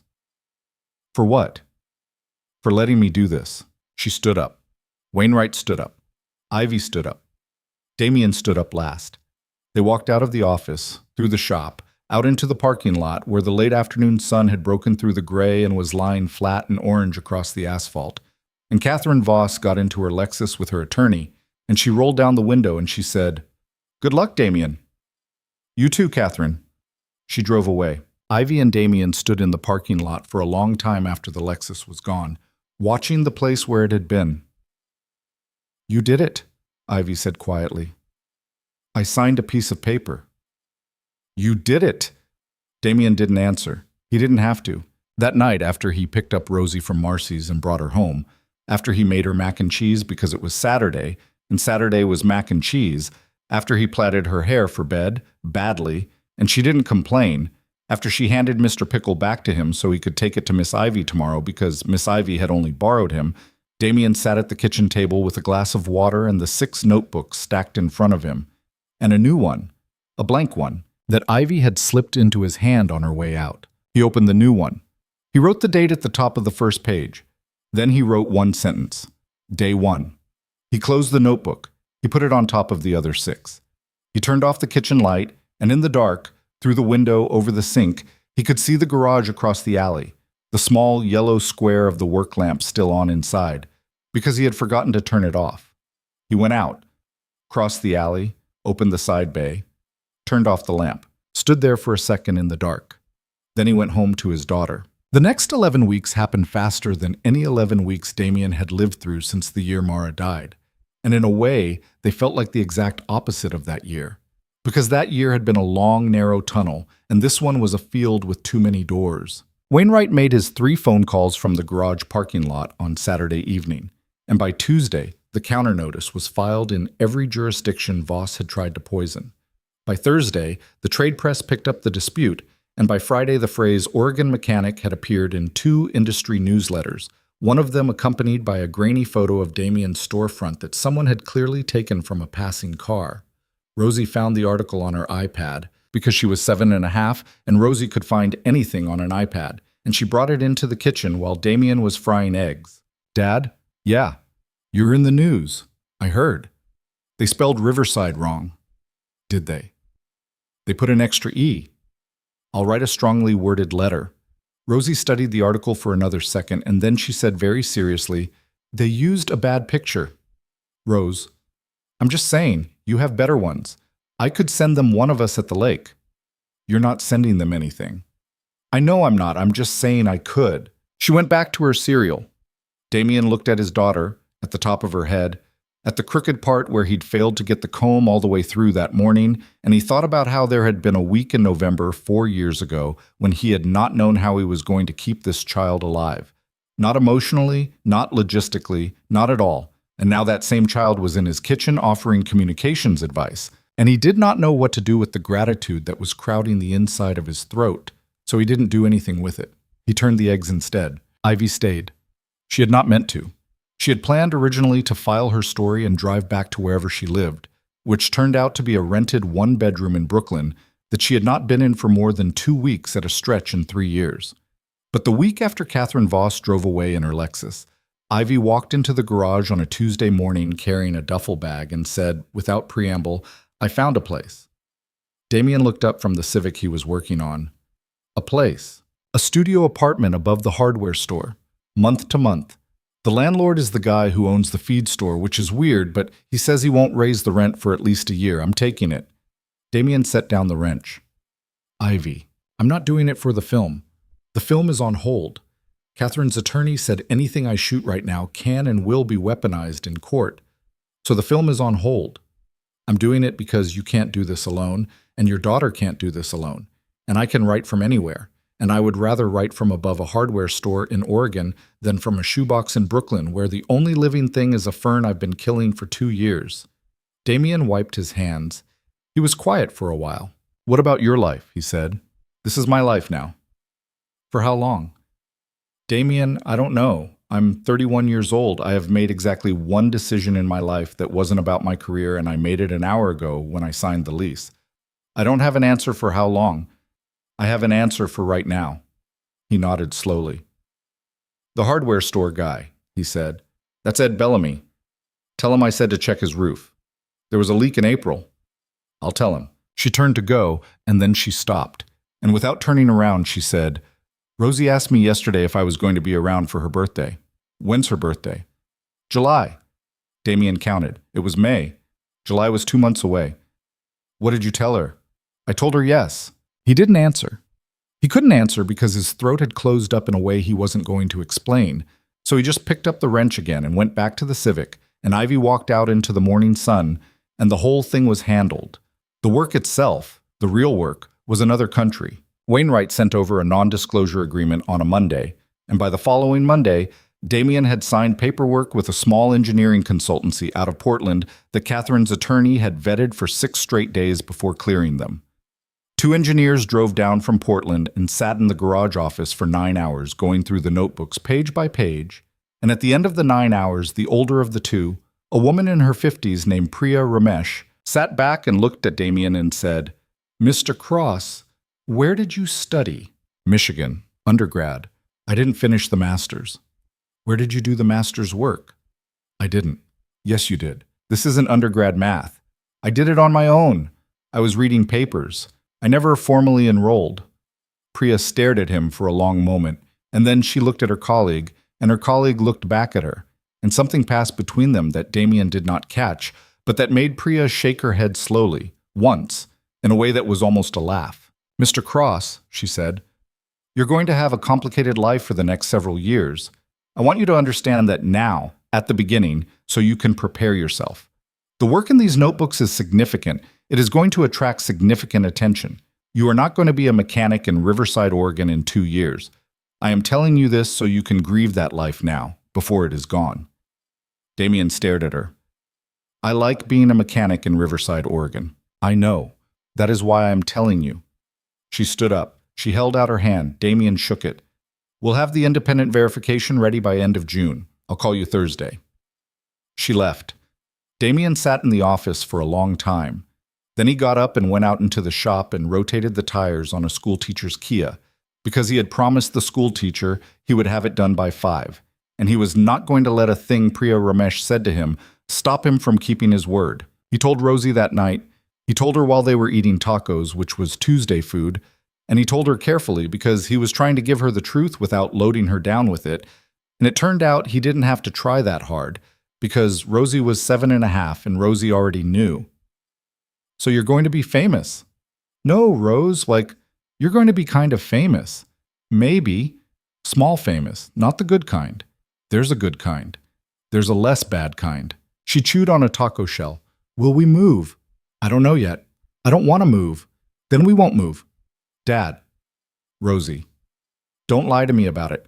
If we have to move, you have to tell me. You don't get to just say we won't and then pack boxes in October and act like everything's fine. Damien set down his taco. Okay, he said. I won't do that. I promise I won't do that. Okay. I mean it, Rose.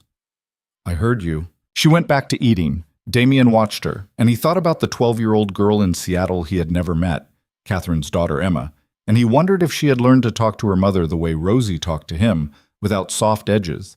And he hoped she had, because it seemed to him more and more that the honesty between a parent and a child was the only currency that actually held its value over time. The real test came in the middle of June, in the form of a phone call from a manufacturer Damien would not name to anyone. not even Rosie, because the non-disclosure around it was absolute.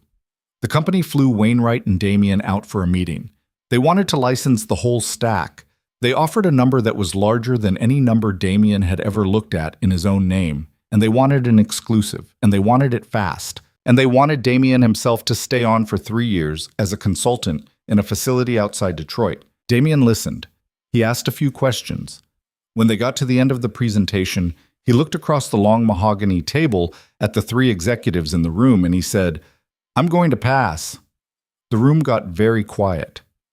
One of the executives, an older man with a bald head and a tie that was 2 shades too red, said, "Breet, Mr. Cross, I don't think you understand what we're offering." "I do." "Then I don't think you understand what happens to people who turn down offers like this." Damien thought about Voss. He thought about Voss in the alley behind his garage, standing next to Mr. Dervin, talking about parking regulations and pale-eyed men. He thought about how many times in his life a man in a suit had tried to explain to him what happened to people like him, and how most of the time those men had turned out to be wrong. "I understand," Damien said, "but I'm not going to sell the stack exclusively to anyone. I'm not going to move to Detroit. And I'm not going to let a single company own the thing that's going to exist in cars my daughter drives, because you can't promise me you won't bury it the same way your competitors buried my old work, and I have watched what that costs. So I'm going to pass. I'm going to say thank you because I appreciate the offer, and I know what it means, and then I'm going to go home." The bald executive opened his mouth. Wainwright, without looking at him, said, "Don't." The executive closed his mouth. On the plane home that evening, Wainwright did not look at Damien for a long time. Then, somewhere over Idaho, he said, "You know what you just did?" "Yeah." "You turned down more money than you will ever be offered again by a single buyer." "I know." "You're going to have to build it yourself now." "I know." "I don't think you understand how hard that is." "I don't," Damien said, "but I understand how hard the other thing is, and I've already done that one. I'd rather learn a new hard." Wainwright looked at him for a long moment, and then he did something Damien had never seen him do, which was to smile. It was a small, dry smile, and it only lasted about a second, but it was real. "All right, Mr. Cross," he said, "a new hard." He opened his laptop and started typing, and Damien looked out the window at the Idaho panhandle sliding away underneath them, and he thought, "I just became somebody, and immediately behind it, and I don't know who." The lab was Ivy's idea. She had been sketching it in the margins of her notebooks for weeks, she confessed one night, over the kitchen table after Rosie had gone to bed. She had been afraid to bring it up. She thought Damien would think she was getting ahead of herself. But now that the deal was off the table, now that Damien was going to have to build instead of sell, she thought maybe he should build it here, in Riverside. Here. Ivy. Hear me out. I'm hearing you out. A small independent safety lab, not a corporate research facility, not a startup chasing an IPO. A lab. Nonprofit maybe, or a benefit corporation. Something that exists to prove out the technology and license it broadly, cheaply, to anyone who'll put it in their cars. Based in the town you're already in a building that used to be something else. Maybe the old feed mill warehouse on 5th, which I checked, is for sale, and which would need a lot of work but has the square footage. And you hire engineers who want to come to Oregon because they're tired of Detroit and tired of Palo Alto, and you pay them less than they'd make at those places, but you give them actual ownership of what they build, and you make the whole thing the opposite of what did this to you in the first place. Damien stared at her. Ivy. I know. That's a huge thing to build. I know. I don't know how to run a company. You won't have to. You'll have to run a lab. Somebody else will run the company around the lab. I'll find that person. That's what I'm good at. Finding people. Ivy. Damien. You're planning my life. She stopped. She looked at him across the table. The kitchen light was doing that thing where it flickered every few seconds, a tick he had not bothered to fix in 2 years. Her face in the flickering light was younger and older at the same time, the way people's faces get when they're very tired and very awake at once. I'm not planning your life, Damien. I'm planning next to you. There's a difference. If you tell me to stop, I stop. But you haven't told me to stop. He looked at her for a long time. I don't want you to stop. he said, quietly. Okay. I don't know how to say that better than that. That's plenty. He looked down at his hands on the table. They were scarred. They were stained permanently around the knuckles, a kind of stain that doesn't come off no matter what you scrub with. He had his wedding ring on his right hand now, not his left. He had moved it a year after Mara died, not because he was ready to move on, but because the left hand had started to feel like a lie, and he had not been able to stand the lie anymore. He still had it on the right hand. He looked at it. Ivy saw him look. She didn't say anything. She didn't reach for him. She didn't make a speech. She just sat there and let him look at his own ring, and she waited. Ivy. Yeah. I don't know how to do this part. I know. I'm not ready. I know.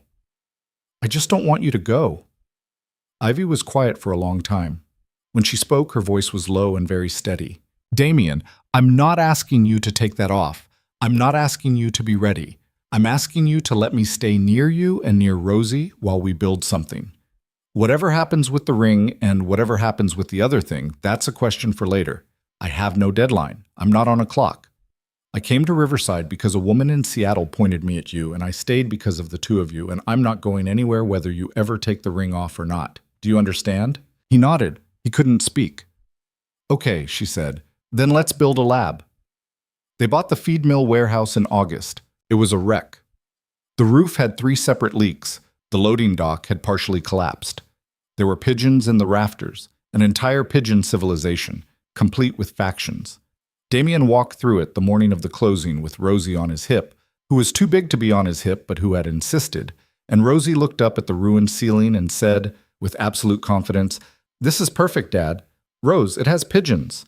Pigeons can be relocated." Where did you learn that phrase? School. He looked at her. She looked at him. This is perfect, Dad, she said again. And maybe it was. They hired the first 2 engineers in September. Priya Ramesh's younger colleague was one of them, and a kid fresh out of Carnegie Mellon named Marco was the other. And they both took pay cuts to come, and they both brought their own toolboxes, and they both stood in the wrecked feed mill on their first day and grinned at each other like they had gotten away with something. The lab had a name by then. Rosie had named it over breakfast without consulting anyone. She had announced it between bites of pancake. She had said, "It should be called Mara Safety." And then she had gone back to her pancakes as if the matter were closed. It was closed. Damien had signed the incorporation paperwork with that name 3 days later. He had cried once, in the car, after he signed it, and then he had not cried about it again, because the name stopped being the name of a ghost. The day the sign went up over the door and started being the name of a building where people came to work every morning, and the transition from the first to the second was something Damien had not thought was possible, and that he came to understand slowly, was the whole point of naming the building that in the first place. Catherine Voss came to the opening. She came alone. She drove down from Seattle in the same Lexus, in the same barn coat, and she stood at the back of the small crowd of about 40 people, mostly townspeople and a few reporters, while Damien said a few short words into a microphone he did not want to be holding. He spoke for 90 seconds. He said thank you to the people who had believed him when he had stopped believing himself. He did not name any of them. He did not have to. When he stepped away from the microphone, Ivy was crying quietly in the front row, and Rosie was holding Mr. Pickle up to see better, and Catherine at the back of the crowd gave him one small nod and one small sad smile, and then she turned around and got back in her Lexus and drove home. She called him a week later. "Mr. Cross?" "Catherine. I just wanted to say that Emma asked me on Sunday night what I had been working on this year." Damien's throat closed. "What did you tell her?" he said. "I told her the truth. All of it. All of it. And she said she was proud of me." Catherine's voice cracked, very slightly, on the last word, and she recovered fast, the way she always did. "I am going to get off the phone now, Mr. Cross. I am not going to call you again for a while. I just wanted you to know that." Catherine. "Yes. Thank you. You too, Damien." She hung up. He sat in his office at the lab for a long time with the phone in his hand. On a Wednesday in late October, Damien drove home from the lab at 6 in the evening in the old F-150 from behind the garage. The disaster one. The one he had finally finished restoring with Marco's help over 8 weekends. It was running clean. The drivetrain was new. The brakes were new. The interior still smelled like leather conditioner, and it still had a rattle in the dash that Damien had decided to leave in because some rattles are load-bearing. He pulled into the driveway. The porch light was on. Ivy's blue hatchback was parked behind his truck because Ivy had been staying for dinner on Wednesdays for 2 months now. And the thing had become a thing without anyone ever formally deciding it was a thing. Through the kitchen window, he could see her and Rosie standing at the stove, side by side, Ivy stirring something in a pot, Rosie standing on a wooden stool to see in. He sat in the truck for a minute. He looked at his hand on the steering wheel. Then he turned off the engine, and he put the key in his left pocket, and he reached up with his right hand and took off his wedding ring, and he put it into the small leather pouch in the glove box that he had bought, without telling anyone, 8 weeks ago. He closed the glove box. He sat there for another 30 seconds, breathing, feeling the absence of the weight that had been on his finger for 11 years, 4 of them married and 7 after. It did not feel like a betrayal. It did not feel like a triumph. It felt like a door closing behind him so softly he had almost missed it. He got out of the truck, walked up the porch steps, opened the front door. "Dad? Hey, kiddo. Miss Ivy's making soup. I can smell it. She used the good bread. I can smell that too." He walked into the kitchen. Ivy looked up at him, and her face did a small thing, and he knew in the half second it took her to look back down at the pot that she had clocked his finger. She didn't say anything. She didn't change her expression. She just pushed a glass of water across the counter toward him without quite meeting his eyes again, and her hand was shaking, very slightly, in a way that only he would have noticed, and he took the water and drank it. And he stood next to her at the stove for the next 6 minutes while the soup finished. And at some point, without making a thing of it, he put his hand on the small of her back, and he left it there, and she did not move. Rosie, on her stool, was watching the soup with the full attention of a 7-year-old who had been told she could be in charge of the stirring for the last 30 seconds. She didn't see. Or she did, and she knew not to say anything. Either way, she didn't say anything. They ate soup. They ate the good bread. Rosie told a long, tangled story about a kid at school named Theo who had, apparently, now claimed that sharks were not fish, which was actually technically true. But Theo had said it wrong. And Rosie's outrage was total. Ivy listened and laughed in the right places, and Damien sat at the head of the table and watched his daughter and watched the woman next to his daughter and watched the steam rising off his soup, and he thought, for the first time in a long time, about what Mara would have said if she had been able to see this. He thought she would have said, "Finally." He thought she would have said it with a small roll of her eyes. He thought she would have said, "I was worried about you, Dame." And he thought, "I know. I'm sorry. I'm here now." After dinner, Rosie went upstairs to brush her teeth. Ivy started loading the dishwasher. Damien stood at the sink, rinsing plates, handing them to her. At some point, their hands brushed. Not deliberately, just in passing. And Ivy did not pull her hand back, and neither did he. "Damien." "Yeah." "You took it off." "Yeah." "You don't have to say anything about it." "I know. I just wanted to name it, so it's named, so neither of us has to wonder if the other one saw." "Okay. Okay." They kept washing dishes. Upstairs, Rosie started singing to herself, tuneless and private, the sock song, and the sound of it floated down the stairs, and Damien Cross stood in his own kitchen in Riverside, Oregon, at the age of 32, and he was not the same man he had been at 6:42 on a Saturday morning in April, and he was going to be an even less same man by this time next year, and for the first time in a long time he did not mind. He handed Ivy another plate. She took it. The dishwasher hummed. The lawsuit settled in March, 14 months after Damien had signed the retainer on a $1 bill in the back office of his garage. Wainwright had been right. Voss's company did not want the discovery process. They paid a number, sealed the terms, and issued a short corporate statement that said nothing and meant less.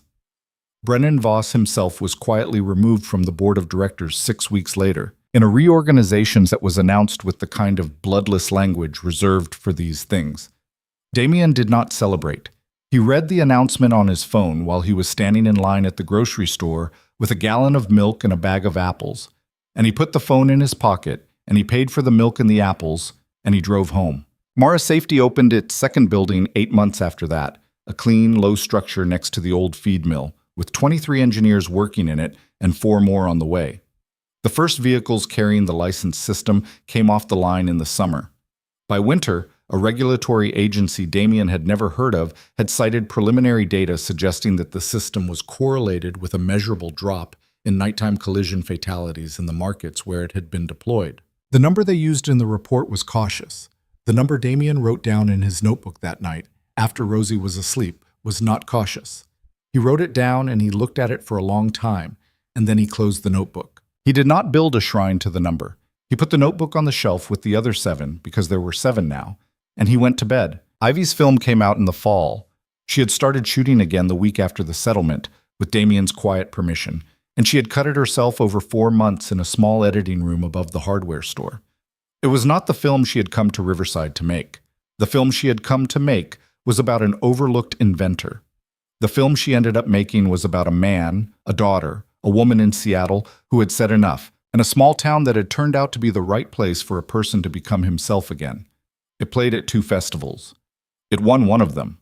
It did not make Ivy famous, which was what she had wanted, and it did not change anything about their lives, which was also what she had wanted. Damien watched it once, alone, in the editing room, on a Tuesday afternoon in October, and when the credits came up he sat in the dark for 10 minutes and did not move. And when he came home that night he did not talk about it, and Ivy did not ask because she had known he would not talk about it, and she had loved him enough to not need him to. They were married in the spring, in the backyard of the house, in front of 42 people. Rosie carried the rings. She was 9 by then, and the rabbit was officially retired, though he still lived on her bed and still did not like thunder. Catherine Voss was there. She stood next to her daughter, Emma, who was almost 14 and who had grown into a quiet, watchful girl with her mother's gray eyes. And Emma and Rosie had a conversation at the reception that Damien did not overhear, but that Ivy told him about later, in bed, a conversation that had started with hamsters and ended somewhere near the subject of how hard it was to love a parent who had done a wrong thing, and that had been conducted with the particular seriousness of children who understood more than adults gave them credit for. Raj Mehta came. He drove up from California with his wife. He hugged Damien in a way that neither of them had earned from the other since college, and that both of them accepted anyway, and he said quietly into Damien's shoulder, "I told you, you son of a bitch." And Damien said, "I know." And Raj said, "Took you long enough." And Damien said, "I know that too." Priya Ramesh came. Marco came with a girlfriend whose name nobody could remember later. Not because she wasn't lovely, but because Marco himself could not remember it 5 years after, when he told the story at his own wedding. Wainwright came. Wainwright did not dance. Wainwright stood at the edge of the lawn with a glass of bourbon and watched everything with the expression of a man who had, against his own professional better judgment, allowed himself to feel something, and was not going to admit it out loud to anyone, including himself. Damien and Ivy did not write their own vows. Ivy had suggested it. Damien had said no. He had said, "I am not a man who is good with words in front of people, and I do not want the first words I speak to you on the day I marry you to be words I have been rehearsing." Ivy had agreed. So they said the ordinary vows, the ones everybody said, and when Damien said for better or for worse, he looked at Ivy and she looked at him, and something passed between them that did not need any new words, because all the words that needed to be said had already been said. Over soup, over dishes, over the kitchen table, over 11 months of the hardest kind of building 2 people can do together. They lived in the house. They did not move. Rosie had asked Damien not to move, and he had promised her, and he kept the promise. They added a room onto the back, eventually, because Rosie had decided at 10 that she wanted a studio where she could paint, because Rosie had stopped wanting to be a marine biologist and a veterinarian and a cereal logo designer, and was now going to be a painter, which lasted 2 years, and then she was going to be an architect, and then, at 15, she was going to be an engineer, which was the one that stuck. And when she told Damien this at the kitchen table on a Sunday morning, he did not say anything at all for a long time, and then he said, "Your mother would have been insufferable about that." And Rosie laughed, really laughed, the deep from the belly laugh that Damien had not heard from her in a year, because she was 15. And 15-year-olds did not laugh like that easily. And he sat there with his coffee in his hand, and he listened to his daughter laugh about her dead mother, and he understood, finally, that grief does not leave. It just learns how to sit at the table. This is the part where a person is supposed to say what they learned. Damien, who was not a man who liked to be asked what he had learned, said it only once to Rosie, on the night before she left for college. She had been packing. She had been folding sweaters onto her bed. She had asked him, without looking up, whether he thought he would have done any of it if the woman with the camera had not walked into his garage that day. And he had stood in her doorway for a long time, and he had thought about it, and finally he had said, "I don't know, Rose. I'd like to think so. But I don't think people do hard things alone. I think people do hard things because somebody finds them. I was lost. Your mother was gone. I had work in a box under a bench, and I had a daughter I didn't know how to be enough for, and I had no way out of the shape I was living in. And a stranger walked into my garage and saw a man where I had been seeing a mechanic. And then another stranger drove down from Seattle and said she was done being the kind of person who let things happen. And I had been waiting for somebody to save me, and what actually happened was that two people looked at me and said, 'We'll stand next to you while you save yourself.' That's the thing I learned. The world overlooks people. It overlooks the guy behind the counter and the woman in the bad job and the kid in the back of the class. And most of the time, those people stay overlooked. Not because they don't have anything to offer, but because nobody ever walks up and says, 'I see you. You are not invisible to me.' And sometimes, when somebody does walk up and say that, what was buried comes back. That's it. That's the whole thing." Rosie had listened. She had kept folding sweaters. Then she had said, "Dad, yeah, I'm going to miss you. I'm going to miss you too, kid. Don't forget to plait Ivy's hair when she can't sleep." He had laughed then, a real laugh, because she was right. Ivy had started asking him to do it about a year after Rosie had outgrown the request herself. And Damien was just as bad at it as he'd ever been. And Ivy had never complained, not once. "I won't forget. Promise. Promise, Rose." He stood in the doorway for another minute, watching his daughter fold her life into a duffel bag, watching the small adult she had become. And he thought about a Tuesday morning in November a lifetime ago, when a highway patrol officer had not been able to look him in the eye. And he thought about the cold jacket and the hospital and the blood on the sleeve. And he thought about the man he had been then, who had believed all the way down to his bones that there was nothing left of his life worth saving. That man had been wrong. Damien Cross turned off the hallway light and went downstairs. And in the kitchen, Ivy was making tea, and she handed him a cup without asking, because she knew, and he took it, because he knew she knew.